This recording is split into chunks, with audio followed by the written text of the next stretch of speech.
Hi, everyone, and welcome to the AniMonday podcast. My name is Colin Hemphill. And I'm Kayla Hemphill. On our show, we roll the virtual dice each week and must watch a randomly selected anime title. Thanks for joining us. Happy 2019! We're glad to be back. It's been a little while since our Christmas special, and we're back for the new year. Yeah, it's exciting. Well, the last time we had a normal episode, we hit the random button on Crunchyroll, and the show that we rolled is called Broken Blade. Broken Blade was a manga series that started in 2006, and then there was a series of 6 anime films that premiered in 2010, and we watched the first 2 of those since they're about 50 minutes each. There was also apparently a 12-episode short-form series that happened in 2014. That one in particular I don't think is on Crunchyroll. Kayla, would you like to give us a synopsis? Sure thing. The Kingdom of Krisna discovers an ancient mech deep underground, but the magic they normally use to operate these machines don't seem to have any effect on it. In order to utilize this great weapon in their war against the Athens Commonwealth, the king turns to the aid of Rygart Arrow, an unusual young man who cannot use magic. Well, we had a very brief break, and we're back to mech. Whoa. Did we even have I guess ZX Ignition wasn't technically a mech show. Yeah, not It kind of felt like one sometimes. Sometimes. But we've had a lot of mecha anime recently. So much mech.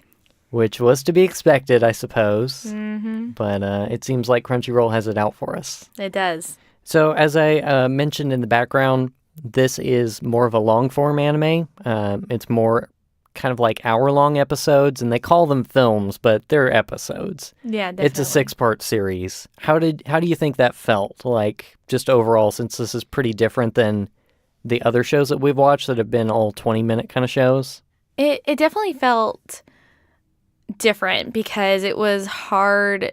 I can't imagine, like, where to split that up into, like, 20-minute segments.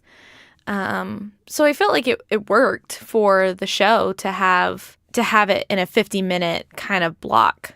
Yeah, and especially since it's only 6 of these, it doesn't seem like it's impenetrable either. It's not like this super long thing you're having to invest in and watch in huge blocks as well. So that's nice. Yeah. Well, I think it kind of makes sense here to jump in and talk about the characters in this show. Really, the main character that we see in this show is Rygart. And it seems like from some of the background information we got on him that he and his family were all farmers. They seem to be just kind of normal people. And in fact, to the point that they even talked about how he had to drop out of school at one point because they couldn't afford to keep going. Yeah. And that's kind of a different background than we've seen in a lot of anime. Especially like as a reason to leave school. I don't think that's something I've really seen before. No, I don't think they emphasize just how expensive school can be. Something we haven't really talked about is that, especially for things like high school, it's not just assumed you'll go to your local high school. You actually have to apply and pay to go to many of the different academies that they have there. Especially in this case, I think they were all part of a military academy specifically. Mm-hmm. So surely there were some special requirements in terms of tuition.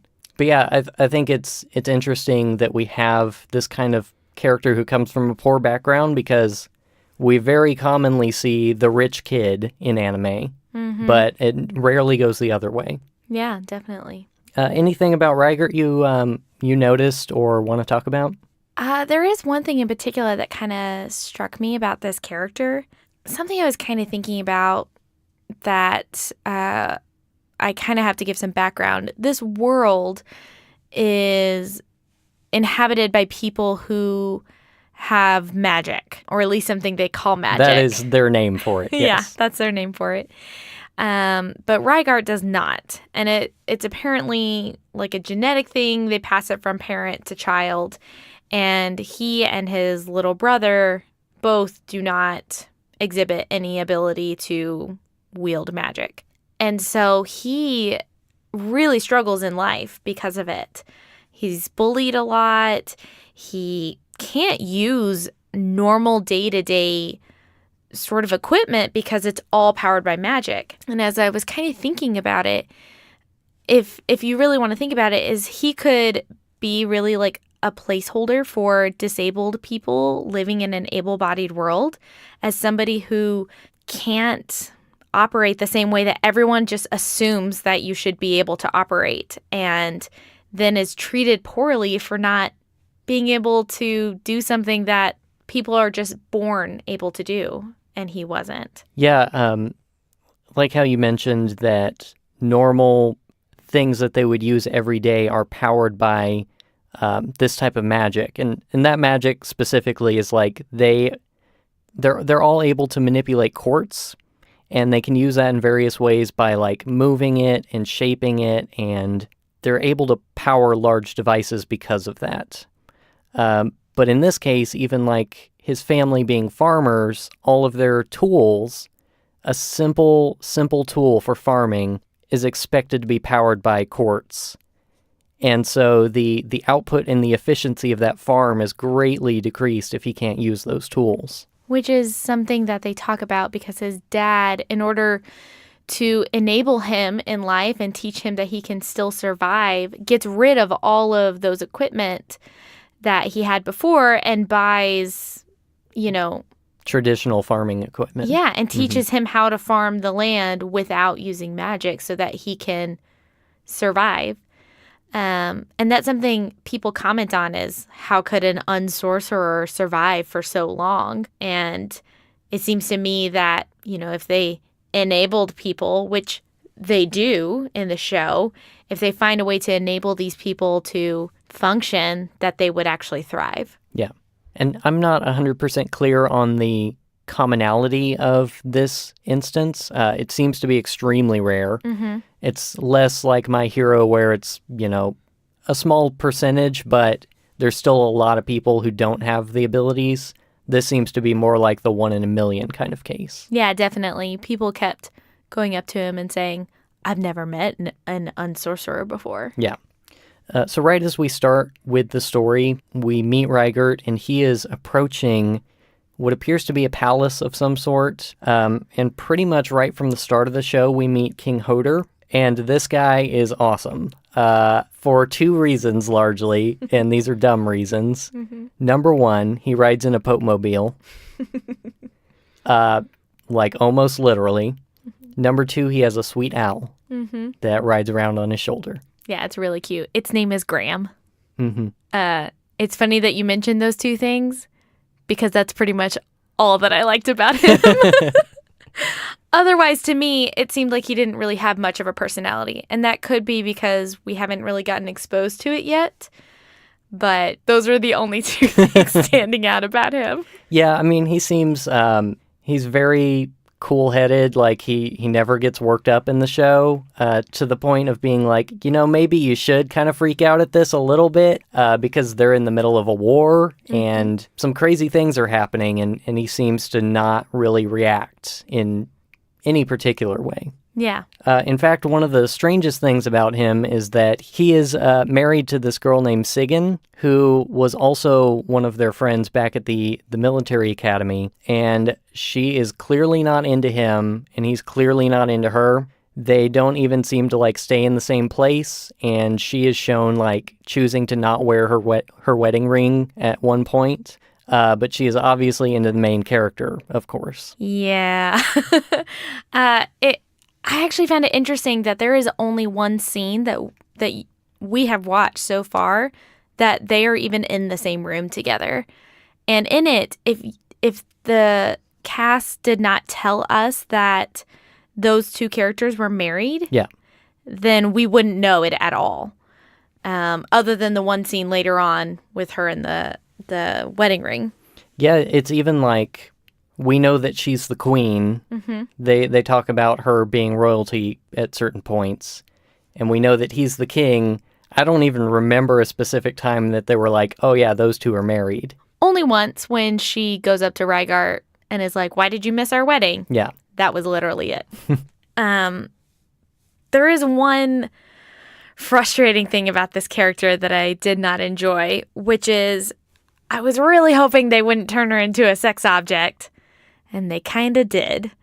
So far, only in one scene, which is good. For the most part, she's clothed and everything. She kind of wears this like robe thing. They're popes. I'm not kidding you. They look like popes. Everybody wears robes with like these pointy hats. It's strange.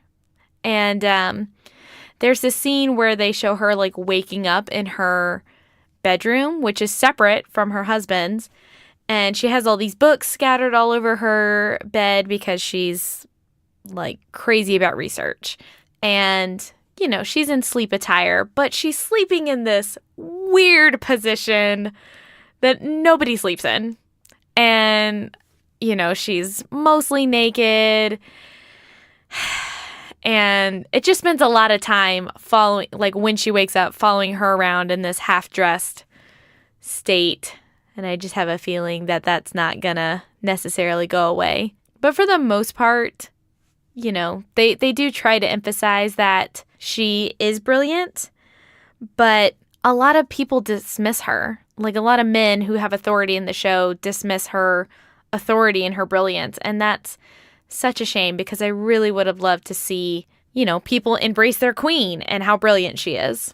Yeah, and that could be partly that she doesn't seem to have any interest in the role either. In fact, at least from the information that we have so far, I don't really know why she's queen or why she chose to marry this guy. Aside from, I guess, it's a cool position. Yeah, it seems like her affection lies with the main character, but for some reason she ended up marrying one of his best friends. Yeah, and I mean, there's some political stuff underlying, and it's probably some political marriage. Probably. But I guess we'd have to see later. Yeah. One guy that's worth mentioning, who doesn't appear to be important, but he's cool, is General Balder. And I mention him only because he has sweet Future Man cyber glasses, which makes for a very weird kind of mix of styles in this show. It's, he looks like he's straight out of some cyberpunk kind of thing. Oh, yeah, definitely. And the rest of them look like almost Mediterranean or Middle Eastern kind of look to, it's a very desert sort of environment that they're in. Mm-hmm. So I don't know. He was just a weird character that I thought was cool. They have one other childhood friend, so there's 4 of them total, but one of them is working for their enemy in Athens, and that's Zess, and this is actually my favorite character. Yeah. I found him really compelling. I thought his history was really interesting. He seems to have, without us knowing really the reason why, he seems to have the most interesting reason for joining this war. He went to a military academy to try and take down his brother, who I guess is in the military in Athens. And then somehow, for reasons unbeknownst to us, he joined his brother to fight this war. We also find out that he's married with a kid that we don't know anything about. And so, to me, this character is really interesting because they have really great motivations that some of which I don't even know about yet. And it just seems like I could really latch on to this one. Yeah, and his connection with the other people that we've already talked about, Hoder and Rygart and Sigyn, makes for really interesting dynamics while they're actually in the process of fighting the war. And I think that's something we're going to continue to see through this show, is that their dynamics make it really hard for him to keep fighting. And so a lot of the show, I think, is going to be him trying to unpack those motivations. Yeah, and there's so much going on in this story, too, about misinformation and what all the characters do and do not know about each other. And so it's interesting to watch them when they do interact and to see those things of like, oh, wait, hold on. No, you're missing something, but it's too late. They're already gone. And this character seems to kind of be around the center of that. Yeah, and speaking kind of specifically about the war itself, they shared a little bit of information about what's actually going on and why they're fighting. The king at one point is talking to the main character, Rygart, about how they've tried to settle the war. They've tried to end it. They've tried to bring peace back. And in fact, he wants to end the war. He wants to basically sign a truce and surrender to them. But in doing so, not only will they turn over all of their land to Athens, they're also going to, under the table, kill off all the nobility of their kingdom. And I think the whole war itself is kind of a gray thing that we don't really understand fully. Obviously, they're portraying Athens as like the bad guys because the main characters are all part of the other side, but it really seems like they just kind of want to subdue Krisna because they have all the cool resources. I actually kind of disagree about the story showing both good and bad guys because there's this part where they reveal that Krisna has actually been allowing a different country to travel through their lands in order to attack a neighboring country, which is causing problems for Athens. And that's part of the reason why Athens is attacking, is because they're like, hey, you're actually like instigating some of this by, pretending to be passive or pretending to be neutral. You're actually allowing this war to take place. And that to me is very realistic. Like, I feel like that's something that we see a lot in our own world with wars that go on, is kind of these underhanded deals and people saying they're neutral and they're not neutral and people going after resources. Like, that's why we fight a lot of wars, is because somebody doesn't have the resources they want and another country does. And I actually really liked the story because of that, because it had this really real sense of war behind it, with not really either one being good or bad, but fighting for the thing that they want most. Do we want to talk at all about the mechs and how those work? Sure. Yeah, so in this show, they're called golems, and I think that's actually kind of a fitting name for these because more in like a fantasy RPG kind of sense, they are mechanical creatures that they have built, their constructions, but they're not technology, they're not anything like that. They are powered by the magic that they use, which is a natural resource and a natural kind of thing that they're born with. And one of the big plot points that you touched on at the beginning was that they uncover this golem that is buried under the city and is built by who they call the Ancients, which obviously is like more our time probably. But we're not entirely sure about that.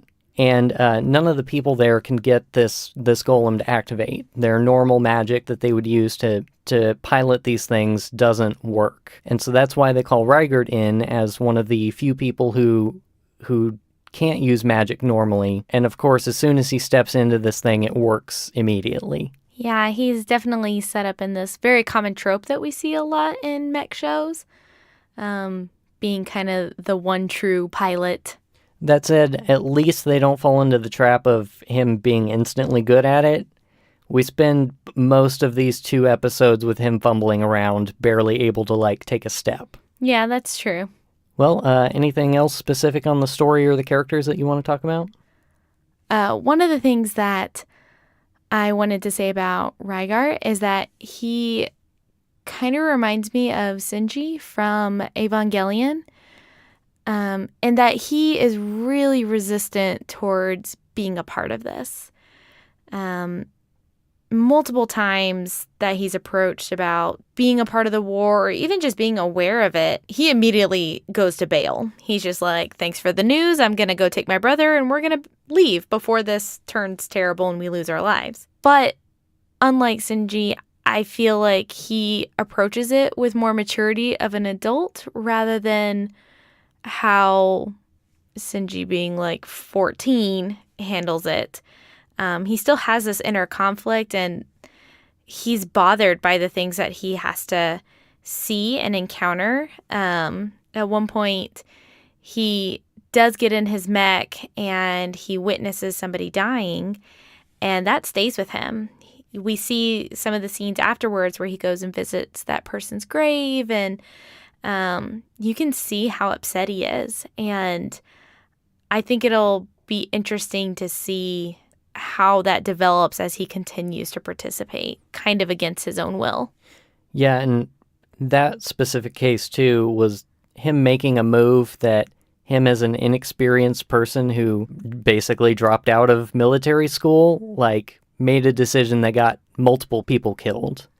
And at least one of those deaths could have been prevented. And so, and like you said, that at that point is pretty much towards the end of episode 2 where he decides, I'm just going to go home. I don't need to be here. Even though I power the super weapon that will end this war. And obviously, like, he turns around and he decides to fight anyway. So I think it's pretty easy to see where that goes, but I think it could be interesting to see how he's able to handle those kinds of things. All right, I think we'll take a quick break and we'll be back to talk about the production and wrap it up with our likes and dislikes.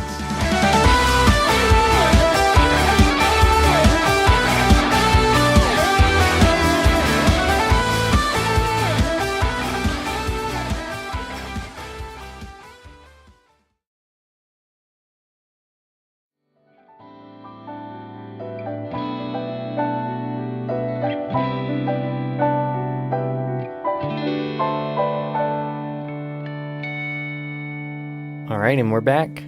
All right, Kayla, what did you think about the animation quality, character designs, art, music, all that kind of stuff? I thought the show did something kind of unique that we haven't really seen in a mech show.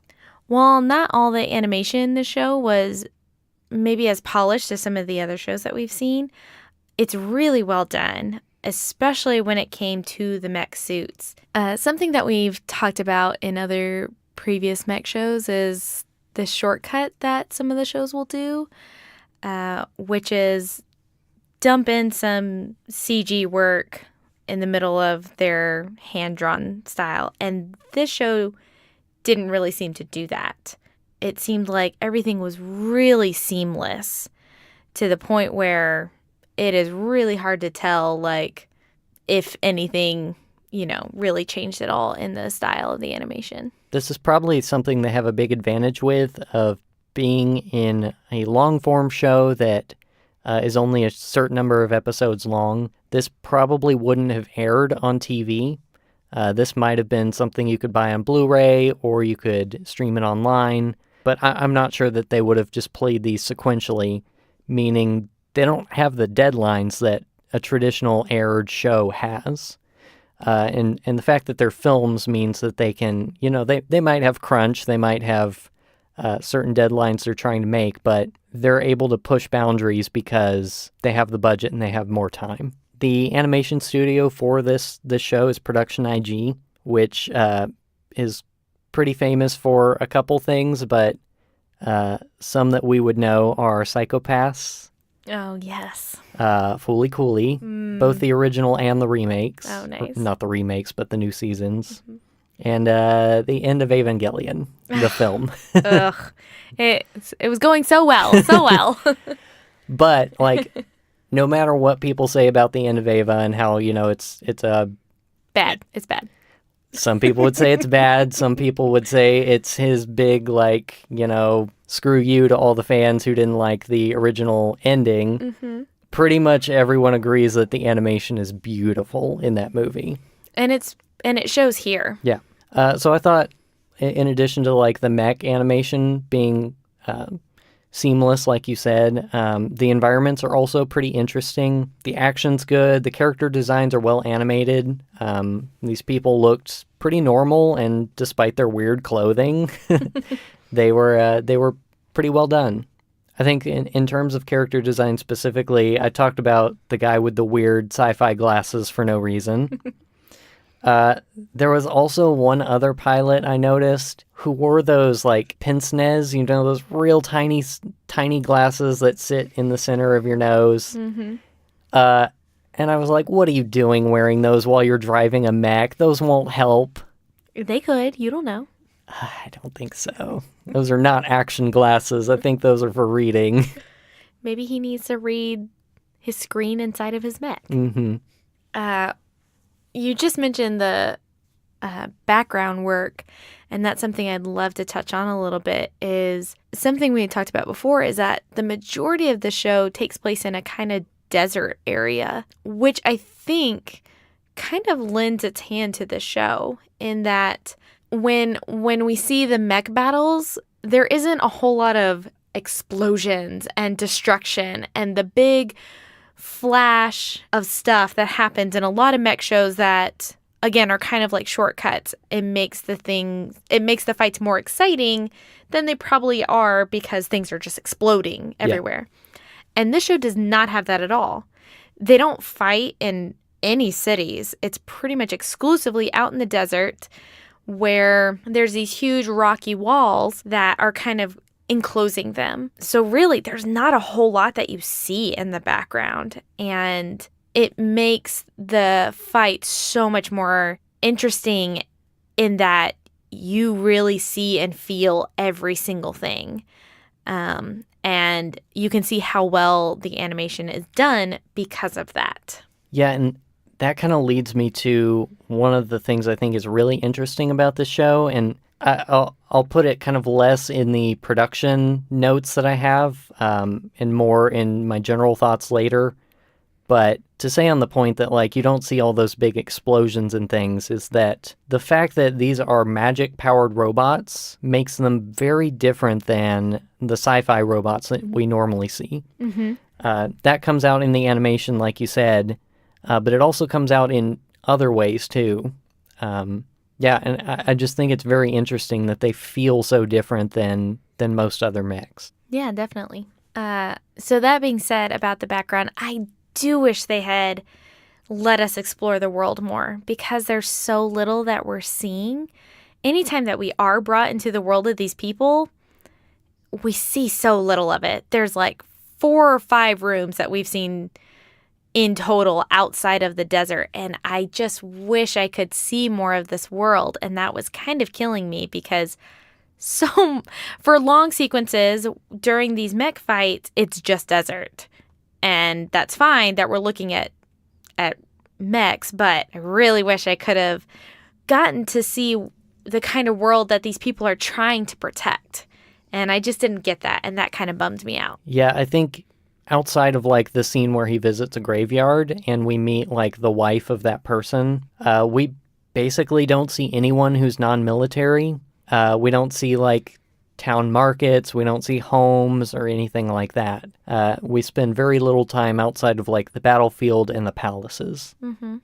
And even in the palace, it's like 3 rooms. Yeah, so maybe that'll change in further episodes, but you're right that up front it was very military focused. Mm-hmm. Do you want to talk about the music? I do. The opening and ending songs are not very good. At least not that I thought, especially. Oh, I like the one for the first episode. I did not like the one for the second. Yeah, I would agree with that. I did note that the score was actually, like, exceptionally well done, especially in one particular scene. I think it was pretty much the final scene of episode 2. Both of us were actually thinking it at the same time because you made mention of the music there. Mm-hmm. Before it went into the bad ending song. The score there was actually, like, beautifully composed. It really served to punctuate the scene in just tremendous ways. It had a wonderful performance and just high-quality recording. There was just this lovely theme just going in and out through the scene that really, really fit well. Yeah, this is something we don't really get to see very much in mech shows, is they really took the time to get the feel of the characters and get the feel of what's happening rather than just like, here's some music that to listen to when you're kicking butt. You know, that's something we see a lot in mech shows, and this was very different because of that. And I don't know if it's because of the formatting of the show or what, but it was a good change of pace. Yeah. Might even drop in a couple seconds of that ending clip that I'm talking about if I remember to get around to it. We'll see. ライガット、逃げるのは恥じゃない。人にはどうにもならないことがあるんだ。やばくなったら迷わず逃げろ。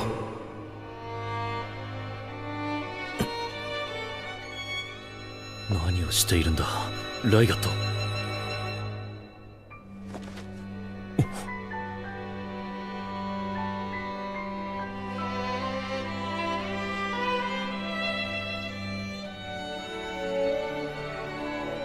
悪いな、親父。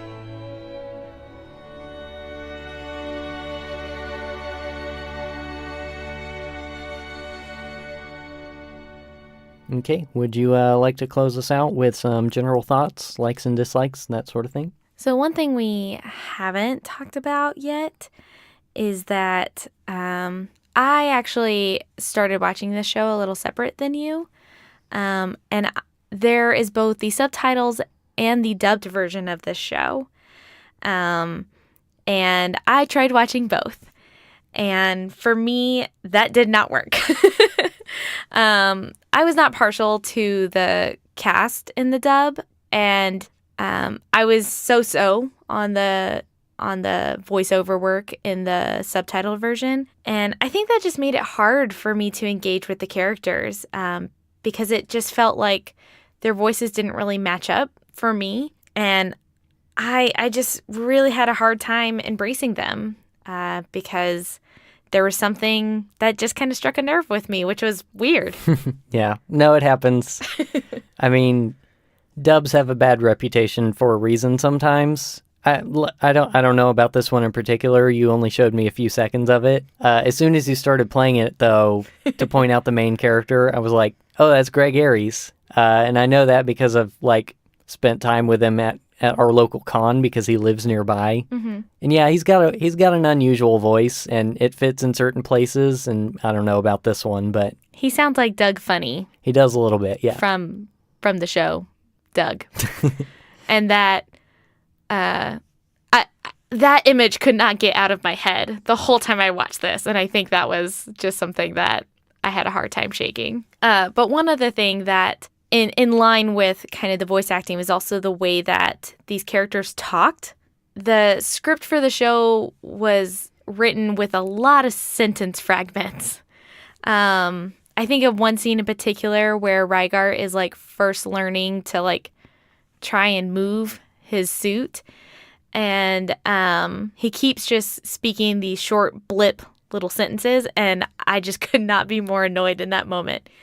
He was just like, it moved when I hit the pedal. And you're like, okay, come on. But that doesn't mean that they aren't saying important things and they aren't relating. And maybe in some ways it's more realistic to how people actually talk, but it just totally grated on me for some reason. Yeah, no, I can see that for sure. Overall, I think I found it more engaging than you did. I like that it didn't stick to all the tropes that we typically see in these shows.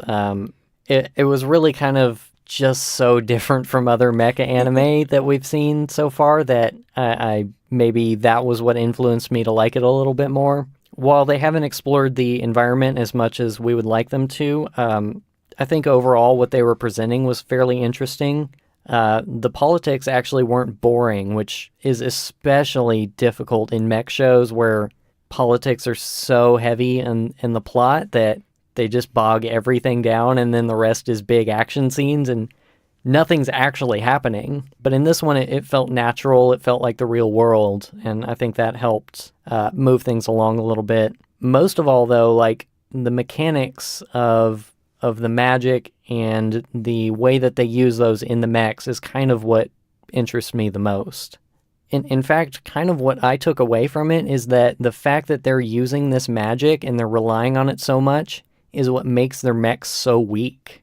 When they find this other mech underground, it's substantially more powerful. It can jump higher, it can shoot faster, it can blow the other mechs out of the water.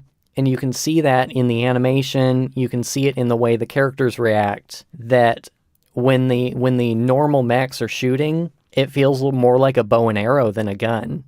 You can feel the impact of their shots being the pull through of a bow being strung and then let loose.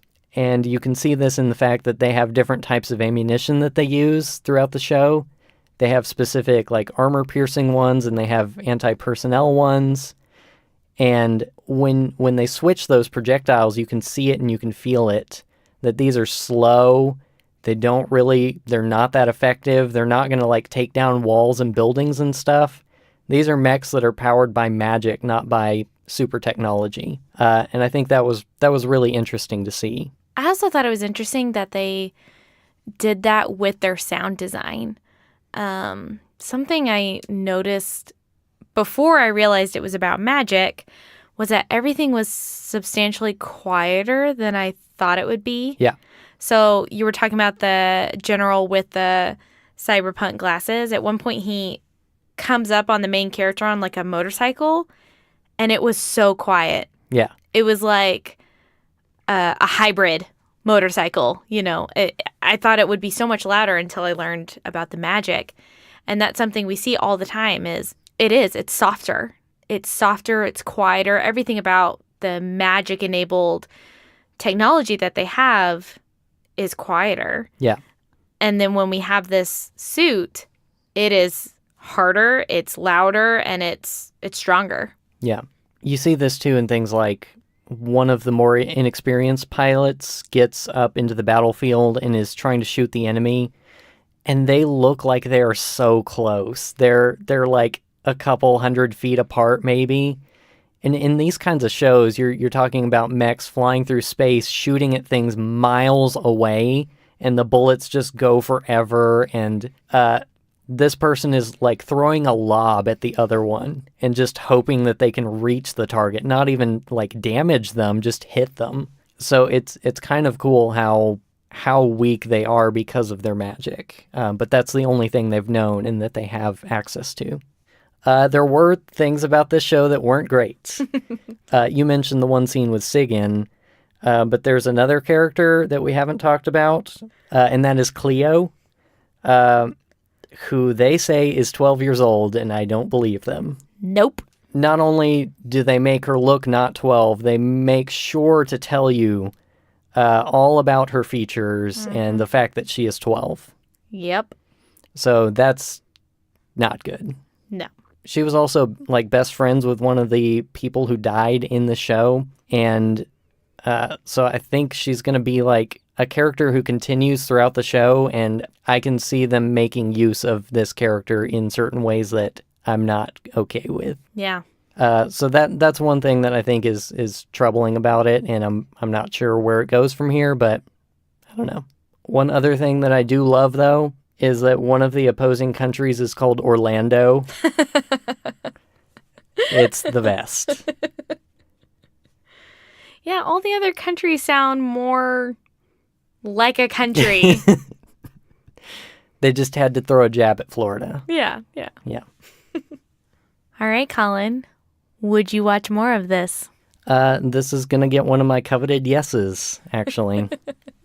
I think maybe it's partially that I had a more positive reaction because I was conditioned a little bit to expect bad mecha anime, like this is what we've been seeing so much of. But I think overall, maybe I went into it pretty neutral and came out feeling okay about it. And I think the fact that it's not so long, it's just, like, obviously the episodes are long, but there aren't dozens of them.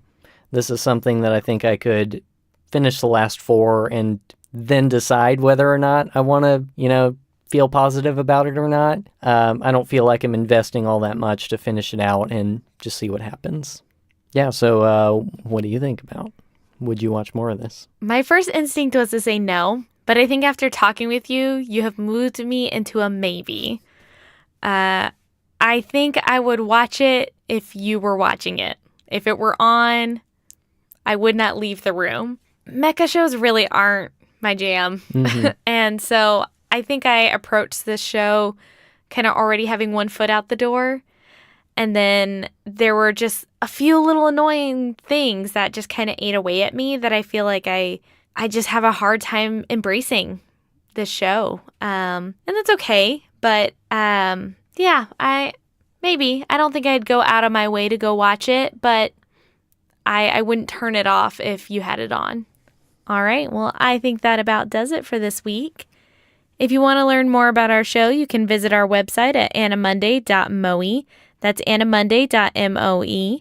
You can send us questions or comments to podcast@animonday.moe. And you can find us on Facebook and Twitter. Our username is AniMondayCast, and you can find links for that on our website. Thanks so much to Crunchyroll for all of the anime that you provide, and for the Random Button, which produces these wonderful and wonderfully terrible results. If you want to follow along with us each week, we'll have a link to the current title on our website and social media, and you can watch what we're watching. Thanks also to C2A for the intro and outro music that come from his Senpai EPs. You can find his music on Bandcamp and other major streaming services, and we hope that you'll check him out. I'll have links to his music in the show notes and on our website. All right, are you ready to roll? I'm ready for the first roll of 2019. Woo woo! All right, Random Button in 3, 2, 1.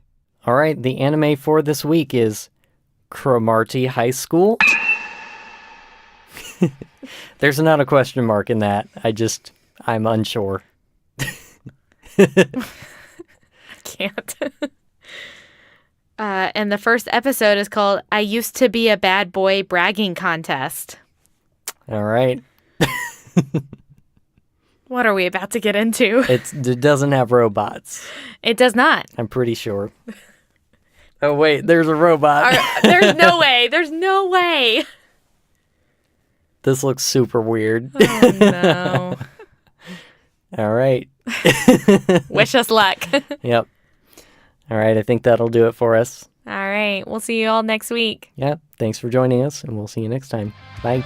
Bye.